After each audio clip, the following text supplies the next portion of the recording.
오늘의 주요 뉴스입니다. 앞으로는 마약 우범 국가에서 입국하는 여행자들은 비행기에서 내리자마자 마약 전수 검사를 받게 될 것으로 보입니다. 또 여러 병원을 돌며 마취제나 수면제 등을 상습적으로 처방받는 행위를 막기 위해 마약성 의약품을 잘못 처방한 의사는 자격 정지 처분을 받게 될 예정입니다. 낙동강 녹조에서 나온 독소가 공기를 통해 퍼졌다는 환경단체의 주장에 대해 환경부가 인근 공기에서는 조류 독소가 검출되지 않았다고 밝혔습니다. 조류 독소가 수 킬로미터 떨어진 곳까지 확산할 가능성은 거의 없다며 추가로 진행 중인 분석 연구 결과를 내년 초 발표할 예정이라고 말했습니다. 우리나라가 유네스코 세계유산 등재를 심사하고 결정하는 세계유산위원회 위원국으로 선출됐습니다. 2027년까지 활동하게 되는데 내년 일본 사도광산 등재의 최종 결정을 앞두고 우리 입장을 적극적으로 피력할 길이 열릴 것으로 보입니다. 자신이 설립한 회사에서 쫓겨났던 챗GPT의 아버지 샘 올트만이 닷새 만에 오픈 AI의 최고 경영자로 다시 돌아갑니다. 오픈 AI는 소셜미디어를 통해 올트먼의 복귀에 합의하고 이사회 일부를 재구성한다고 밝혔습니다. 미국과 캐나다 사이 나이아가라 폭포 주변에 있는 국경 검문소에서 차량이 폭발했습니다. 일부 언론은 테러 가능성이 있다고 보도했지만 미 세관 국경보호국은 이번 폭발을 난폭 운전으로 차량이 충돌하면서 발생한 화재로 보고 있습니다.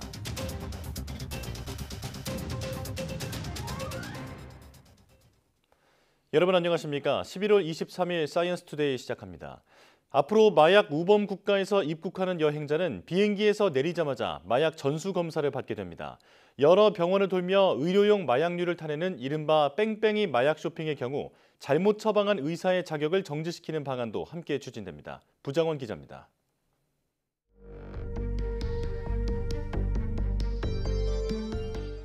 유명 연예인부터 일반인까지 하루가 멀다 하고 벌어지는 마약 범죄를 뿌리 뽑기 위해 정부가 특단의 대책을 꺼냈습니다. 각종 마약 사건들로 국민 불안이 확산되고 있어 국민이 안심할 수 있는 마약 청정구 복귀를 목표로 마약류 관리 종합대책을 마련하였습니다. 최우선 목표는 국내 마약류 대부분을 차지하는 해외 밀반입의 차단으로 이를 위해 코로나19로 중단됐던 마약류 전수검사를 다시 실시하기로 했습니다. 마약 우범 국가로 분류되는 일부 동남아시아와 유럽 국가 여행자가 대상으로 검사 시점도 입국 심사 이후에서 이전으로 앞당겨 비행기에서 내리자마자 검사를 받게 됩니다. 또 해외 우범국에서 들어오는 특송 화물이나 국제 우편에 대해서는 검사 건수를 50% 이상 늘릴 계획입니다. 최근 새롭게 마약 유통 경로로 떠오른 의료용 마약류 처방 체계도 대폭 손보기로 했습니다. 여러 병원을 돌며 마취제나 수면제 등을 처방받는 이른바 뺑뺑이 마약 쇼핑을 막기 위해서인데 의료용 마약류 처방 시에는 과거 투약 이력을 반드시 확인하도록 했고 고의로 잘못 처방한 의사에게는 자격정지 처분까지 내릴 방침입니다. 재범률이 높은 마약 사건 특성을 고려해 의료와 재활 인프라도 확대합니다. 마약 치료와 재활 기간을 대폭 늘리고 중독 치료도 건강보험을 적용받도록 해 치료 접근성을 높이기로 했습니다. 이를 위해 내년 마약 대응 예산은 올해보다 2.5배 늘어난 602억 원으로 편성됐습니다. 정부는 마약류 확산 대응에 총력을 다해 하루빨리 마약 청정국 지위를 회복하겠다고 강조했습니다. YTN 부장원입니다. 의대 정원을 2배로 늘려달라는 대학들의 수요 조사 결과를 발표한 뒤 처음 열린 정부와 의사협회의 협상장에서는 예상대로 날선 공방이 벌어졌습니다. 깊어진 갈등만 확인한 회의는 10분 만에 끝나버렸습니다. 조용성 기자가 보도합니다. 정부의 의대 정원 증원 수요 발표 후 취소 가능성까지 거론되던 의료 현안 협의체가 가까스로 열렸지만 분위기는 냉랭했습니다. 총파업 불사 입장까지 밝힌 의사협회는 정부의 수요조사 결과 발표를 다시 한번 강하게 비판했습니다. 신뢰를 기반으로 해서 국민 건강을 위해서 허심탄회하게 이야기를 해야 되는데 벌써 시작한 지 한 3일 후에 그렇게 발표를 해버리시니까 이거를 우리 정진실 정책관님을 믿고 내가 이 자리에 앉아 있어야 되나 하는 거 사실 그런 생각도 많이 들었고요. 정부도 듣고만 있지는 않았습니다. 오히려 의사협회 인식이 국민 기대와 동떨어졌다고 맞받으면서 협상장 공기는 시작부터 얼어붙었습니다. 내가 일하는 병원의 인력은 부족하고 수억 원의 연봉으로도 의사를 구하기 어렵다고 호소하면서도 의사를 길러내는 의대 정원을 늘리는 것은 반대하는 모순에서 이제는 벗어나야 합니다. 결국 회의는 오래가지 못하고 양측의 깊어진 골만 확인한 채 10분 만에 끝나버렸습니다. 회의가 열리던 시간에 일부 의사들은 대통령실 앞에서 집회를 열고 총파업 가능성을 다시 한번 강조했습니다. 수요조사라는 게 뭐야? 수요조사라는 게 너들 돈 얼마 필요하냐고 묻는 게 수요조사 아니에요. 정말 여기에요. 대통령실 앞에 다 모여야 돼요. 의사협회는 큰 폭의 의대 정원 확대 움직임에 대한 대응 방안을 마련하기 위해 이번 주말 전국 의사대표자 연석회의까지 소집한 상황.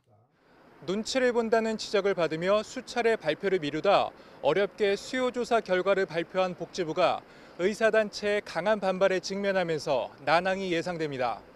YTN 조용성입니다. 환경부는 낙동강 인근 공기에서 조류 독소가 검출됐다는 일부 환경단체의 발표에 대해 공기질 분석 결과 조류 독소는 검출되지 않았다고 밝혔습니다.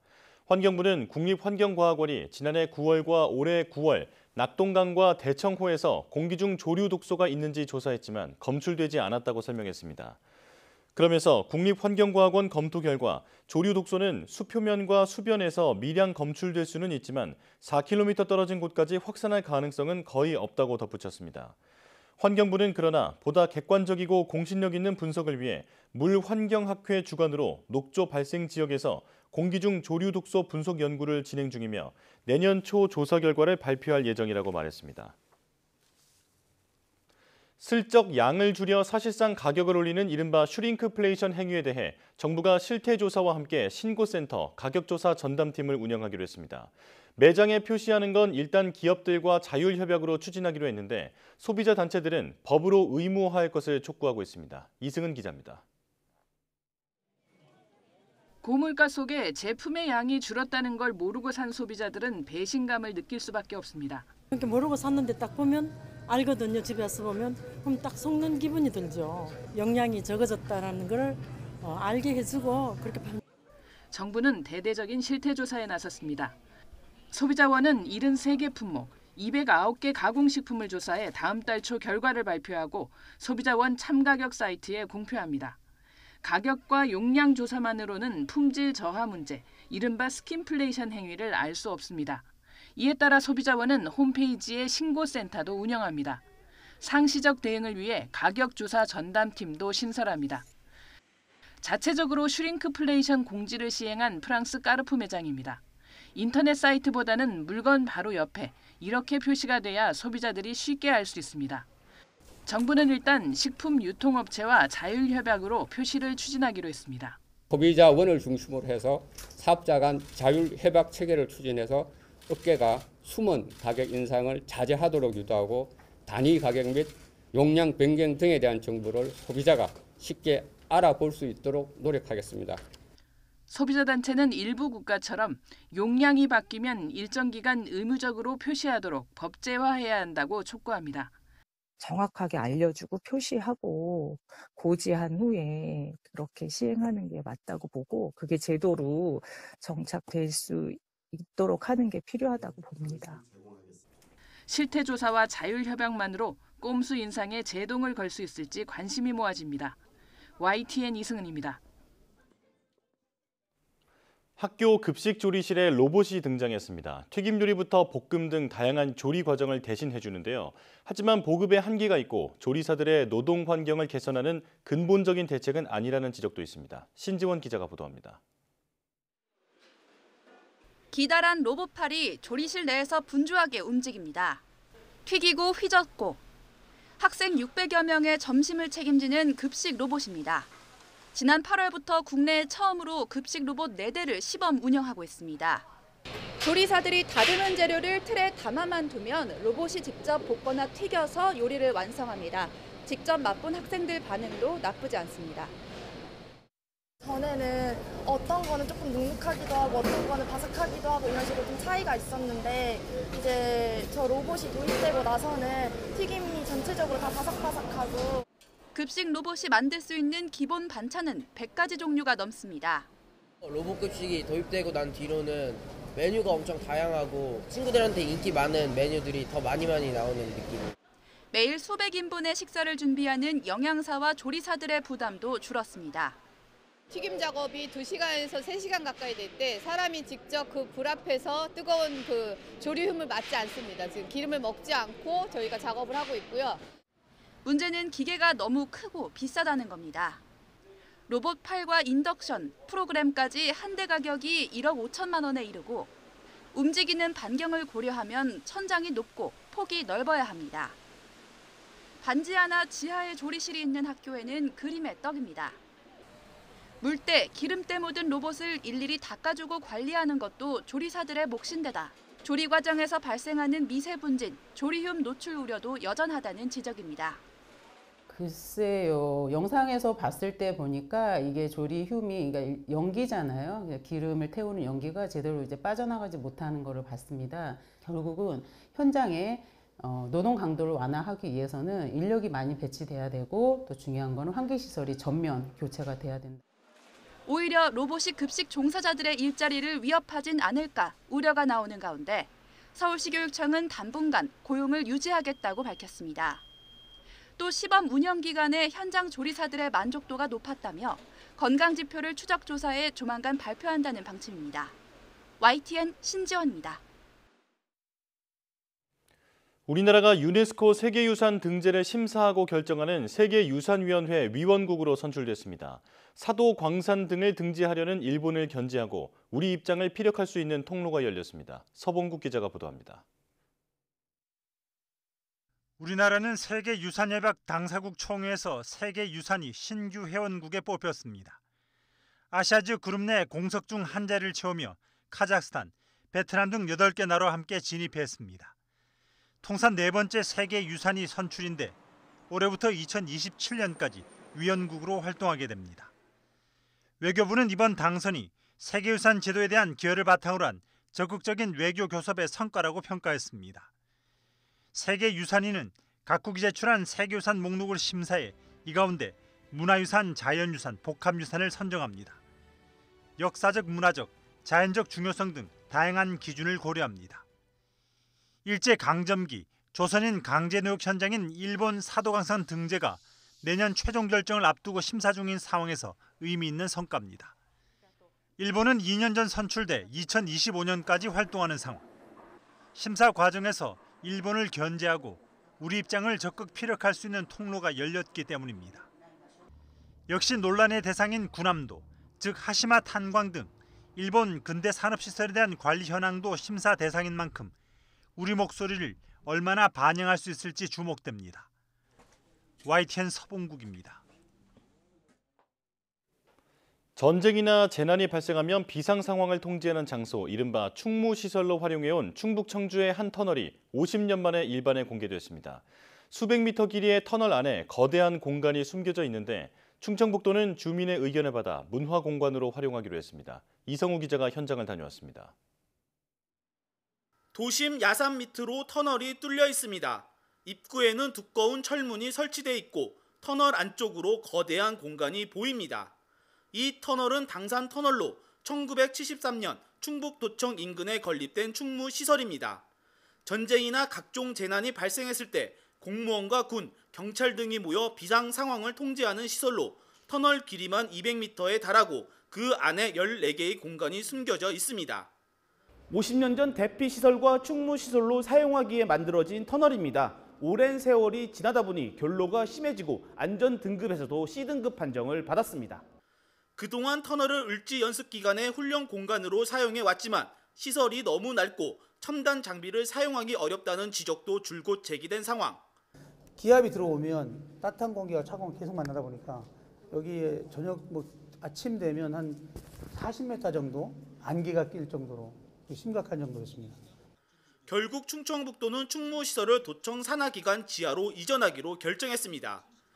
기능이 이전된 터널은 보안구역을 해제하고 일부 보강 공사를 거친 뒤 주민에게 개방했습니다. 당산 생각의 벙커라는 이름도 붙였습니다. 현재는 빈 터널을 그대로 공개하지만 주민의 제안을 받아 활용 방안을 마련할 계획입니다. 도민들의 생각을 듣는, 또 도민들이 이걸 가지고 여러 가지 창조적인 아이디어를 내는 공간으로 시작하고 있다, 이렇게 말씀드릴 수 있겠습니다. 충청북도는 또 도청과 주변 원도심을 관광 명소로 육성하기 위해 추진하는 충북 문화의 바다 공간 조성 사업과 연계할 예정입니다. YTN 이성호입니다. 올해 건설 자재와 인건비가 크게 오르면서 공사 현장 곳곳에서 분쟁이 끊이질 않고 있습니다. 시공사들은 공사비 인상을 요구하고 있지만 물가가 올라도 계약금에 반영하지 않는다는 물가 변동 배제 특약이 뇌관으로 떠올랐습니다. 윤혜리 기자의 보도입니다. 서울 송파구 아파트 재건축 공사 현장입니다. 지난 8월 시공사 측은 문화재 발굴로 공사가 늦어지는 동안 오른 원자재 값과 인건비를 포함해 공사비를 2천억 원가량 올려달라고 요구했습니다. 조합원 한 명당 1억 4천만 원을 추가로 부담해야 하는 수준인데 협상은 아직 진행 중입니다. 한국 부동산의 검증을 받아야 돼요, 저희가. 그게 나와야 저희도 이제 그 금액을 이제 협의가 가능해서 일단 나와야 돼요, 저희도. KT 판교 신사옥 시공자인 쌍용건설도 KT를 상대로 공사비를 올려달라는 시위를 벌였습니다. 물가 인상분을 반영해 171억 원 증액을 요구했지만 KT는 물가가 변동되더라도 계약을 유지한다는 특약을 이유로 난색을 보이고 있습니다. 금리 상승 등 대내외 악재로 폭등한 원자재 값과 인건비로 공사 현장 곳곳에서 분쟁이 벌어지고 있습니다. 실제로 공사비가 얼마나 올랐는지 따져봤습니다. 공사비의 가격 변동을 측정할 수 있는 건설 공사비 지수는 지난 9월 153.67로 지난해보다 3.5% 늘었습니다. 3년 전과 비교하면 28%나 급등했습니다. 2020년 1톤당 60만 원 선에서 거래되던 철근 가격은 작년 100만 원 선까지 폭등했다가 현재 90만 원대이고요. 그리고 레미콘과 시멘트 가격도 21년 대비 각각 31%, 42% 인상됐습니다. 공사비 증액 검증을 요구하는 사례도 늘었습니다. 지난 2019년 2건에 불과했던 한국부동산원의 검증 조정 건수는 매년 늘어 올해 벌써 28건으로 집계됐습니다. 공사 계약을 체결하는 단계부터 추후에 공사비 증액 요건이 발생할 경우에는 어떠한 기준으로 증액을 하는 건지를 명확히 할 필요가 있습니다. 전국 공사 현장에서 분쟁이 속출하는 가운데 전문가들은 소비자 물가지수나 건설 공사비 지수 등 공사비 증액 기준을 계약서상에 명시해야 분쟁을 줄일 수 있다고 조언합니다. YTN 윤혜리입니다.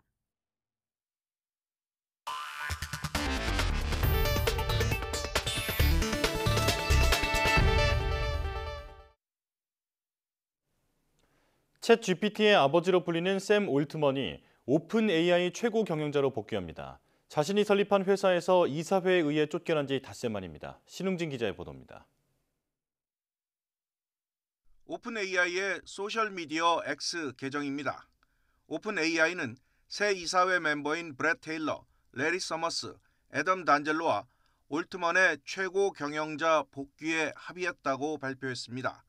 더불어 올트먼을 내쫓았던 이사회 일부를 재구성하기로 했습니다. 올트먼도 X를 통해 이를 확인했습니다. 올트먼은 오픈 AI 복귀 그리고 마이크로소프트와 공고한 협력 관계 구축을 기대하고 있다고 썼습니다. 올트먼을 영입하기로 했던 마이크로소프트는 환영을 표했습니다. 사티아 나델라 MS 최고 경영자는 한층 안정적이고 소식을 잘 전달하며 효과적인 관리로 가는 첫 필수적 조치라고 믿는다고 말했습니다. MS는 오픈 AI에 우리 돈으로 17조 원 가량을 투자해 지분의 49%를 보유하고 있습니다. 이렇게 사태는 닷새 만에 정리됐습니다. 지난 17일 오픈 AI는 성명을 통해 이사회는 올트먼이 회사를 계속 이끌 수 있는지 확신할 수 없다며 올트먼의 해임을 전격 발표했습니다. 하지만 직원 770명 가운데 90% 이상이 연판장에 서명하며 이사회가 퇴진하지 않으면 올트먼과 함께 회사를 떠나겠다고 반발했습니다. 여기에 투자자들도 동참하고 MS가 올트먼 영입을 발표하는 등 상황이 매일 요동치더니 결국 없던 일이 돼버렸습니다. 올트먼의 해임 배경으로 AI의 안전성과 개발 속도가 거론된 만큼 복귀 이후 이 문제가 오픈 AI뿐만 아니라 업계 차원의 화두가 될 것으로 보입니다. YTN 신홍진입니다. 미국 추수감사절 연휴를 앞두고 미국과 캐나다 사이 나이아가라 폭포 주변 국경 검문소에서 차량이 폭발했습니다. 일부 언론은 테러 가능성을 보도했지만 미국 세관 국경 보호국은 난폭 운전으로 인한 폭발로 보고 있습니다. 보도에 이종수 기자입니다. 미국과 캐나다 사이 나이아가라 폭포에 있는 국경 검문소에서 차량이 폭발했습니다. 목격자들에 따르면 미국 쪽에서 캐나다 국경 쪽으로 돌진한 차량이 펜스에 부딪힌 뒤 폭발했습니다. I seen something airborne. I first thought it was an airplane. It looked like slow motion. And I said, my God, it's a car. And it's a vehicle and it's flying through the air. He hit the concrete barrier. 이 사고로 차 안에 타고 있던 2명이 그 자리에서 숨졌고 입국심사 직원이 다쳤습니다. 폭발 사건 후 미국과 캐나다 당국은 뉴욕주와 캐나다 온타리오주를 연결하는 4개의 국경 검문소를 모두 폐쇄하고 경비를 강화했습니다. 나이아가라 폭포 인근 버펄로 나이아가라 국제공항도 운영이 중단된 것으로 전해졌습니다. 폭스뉴스는 익명의 소식통을 인용해 차량 폭발이 테러범의 소행이라고 보도했습니다. 안보당국으로부터 사건 브리핑을 받은 캐나다 총리는 차량 폭발 사건을 상당히 심각하게 보고 있다고 말했습니다. We are taking this extraordinarily seriously, and Mr. Speaker, I will have to excuse myself now to go get further updates and work on this very serious situation. 하지만 미 세관 국경보호국은 이번 폭발 사건을 난폭 운전으로 인한 화재로 보고 있다고 로이터가 보도했습니다. 뉴욕타임스도 수사팀이 폭발한 차량에서 폭발물을 발견하지 못했다면서 폭발은 차량 충돌에 의한 충격 때문인 것으로 전했습니다. YTN 이종수입니다.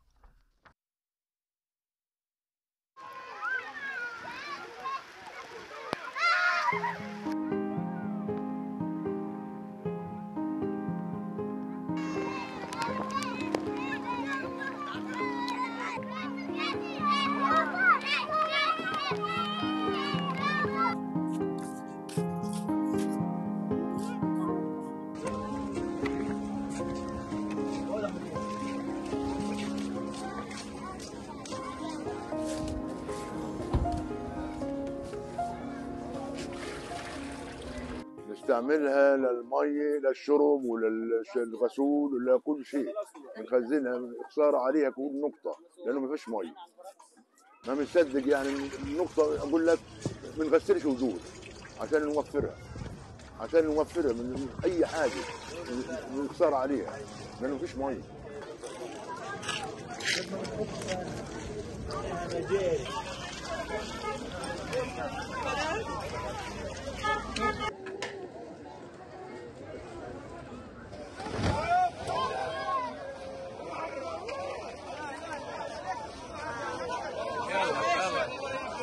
خليك والله لا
앞서 팔레스타인 가자 지구의 전쟁 난민들이 제대로 된 물이 없어 빗물을 받아 귀중하게 쓰는 모습을 영상으로 전해드렸는데요. 물 한 방울이 귀에 새수는 사치라는 이들을 보며 우리는 물을 어떻게 쓰고 있는지 돌아보게 됩니다. 누군가에게는 삶과 죽음의 문제가 된 물을 우리는 아무 생각 없이 허비해 버리고 있지는 않은지 한 번쯤 생각해 보시면 좋겠고요. 아울러 지옥 같은 전쟁의 고통이 하루빨리 끝나기를 간절히 바라봅니다. 뉴스 마칩니다. 고맙습니다.